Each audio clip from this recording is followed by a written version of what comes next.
Hello everyone, this is my presentation and journal article that I will be doing a summary of and an analysis of, and it is the effect of increased body mass index on risk of diagnosis or death from cancer. It is written by 7 different researchers and it was published on February 8th, 2019. The journal affiliations and the author backgrounds. The journal that posted this article was the British Journal of Cancer. It was posted on February 8th, 2019, as I said before.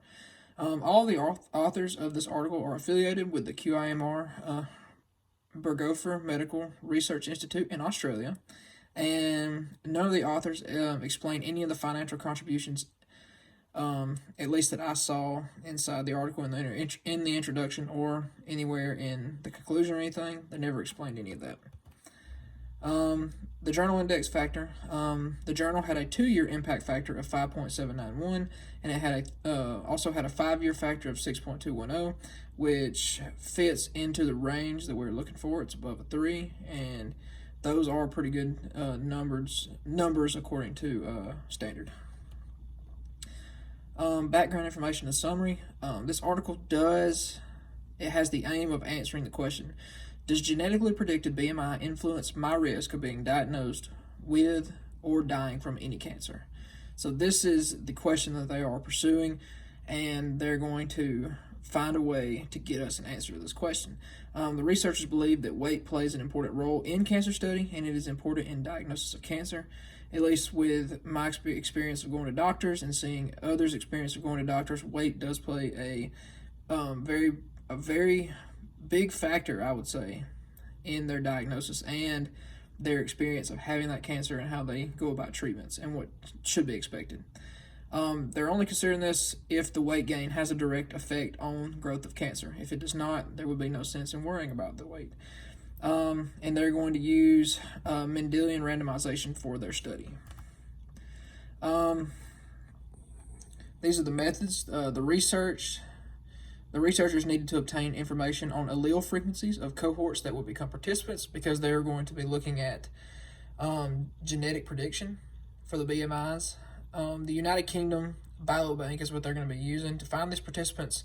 There were certain checkpoints that they had to follow, things that they needed to check off to lessen their number of participants, and as they passed each one, they were able to significantly lower the number that they were going to use for the study.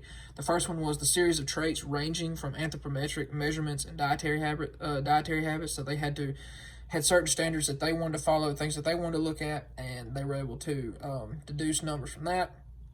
Number 2, the individuals with white British heritage. Irish or any other white background was also included. So this kind of gives us more of a deduction of numbers. And finally, cancer classifications. As we will see here in a minute, they do this particular study on specific types of cancer to see how BMI is a factor in those different cancer types. So they were brought down to a final participant number of 46,155 cancer cases. And then, of course, there's varying diagnosis dates that were explained in there, but 46,155 is the total number of participants. There's a close to equal number of male and female between male and female that make up the 46,000. It's a pretty equal number between the two. During the study, they made sure the cancer was the main cause of death in patients, and they removed patients who had inconsistent cancer status reports. So throughout the study, if there was inconsistent status reports of their cancer, they were removed as participants. Assumptions had to be made for valid Mendelian randomization that they talked about. One of them was genetic variants used as the instrumental variable must be strongly associated with the risk factor of interest. And the second assumption was tested traits, which they talk about like 9 different types of traits that they had to follow, they had to assume to be able to effectively study the condition of these patients. Number 3, the third assumption was genetic variants are associated with outcome. So all these are played in. These are assumptions they had to follow so they could get valid Mendelian randomization. And I will talk about some of the limits here in a few minutes. Observed deaths and causes of deaths in patients. So they decided what they saw, what they observed in these patients that had died, and we will talk about that in a second. The results, there is one of the important graphs that they reference to a lot inside the journal, and I put over here the table to the left shows ratios between patients and controls of healthy patients. This suggests that there is more risk per SD increase in BMI. So their results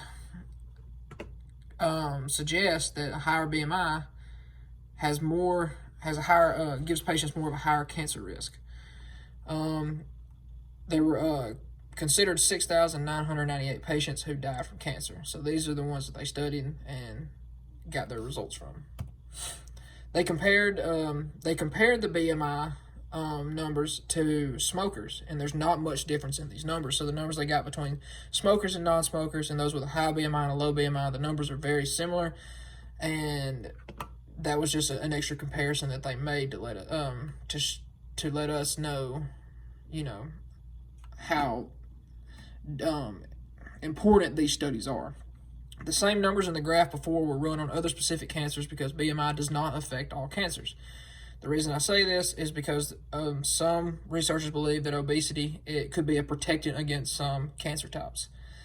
It did not show causal effect in some other cancers that they talked about, which they talk about many different kinds in their research paper that could be talked about.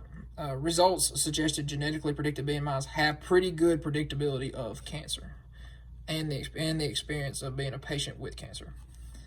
The researchers found evidence of a causal relationship of BMI and overall cancer risk and mortality. Analysis showed that increased BMI is causally associated with increased risk of some types of cancer, such as cancers of the stomach, esophagus, and endometrium, but not statistically in any other cancers.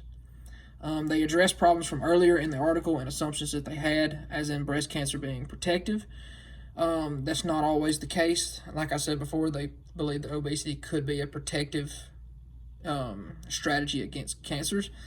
They recognized how effective their study was compared to previous studies because of large sample sizes that help calibrate the BMI, and they discussed limitations to study, such as the obesity paradox and linear relationships, as in obesity can be protective. So obesity paradox is the fact that having a higher BMI can be bad when you have cancer, when you're diagnosed with cancer, but also obesity can be seen as a protective, such as breast cancer that they talked about earlier in the article. The credibility following the CRAP test. This article is fairly current information and it's still useful today. It was written in 2019. Published in 2019 at least. It's very relevant to society today and cancer studies. The source of authority is reliable. Credentials of the authors are good. It seems to be accurate. Plenty of statistics and information to prove accurate. It achieved its purpose for answering the question at hand. The factors that made it reliable are the large sample size. It seemed to have an ideal number of participants that allow for plenty of information. It is a highly regarded journal and has good index factor.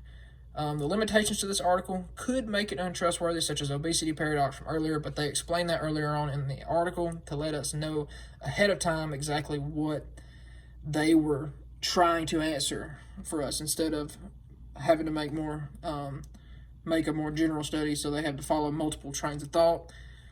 So they let us know early on, this is the limitation to our article in our study. So that is it. That is the study of BMI on cancer patients.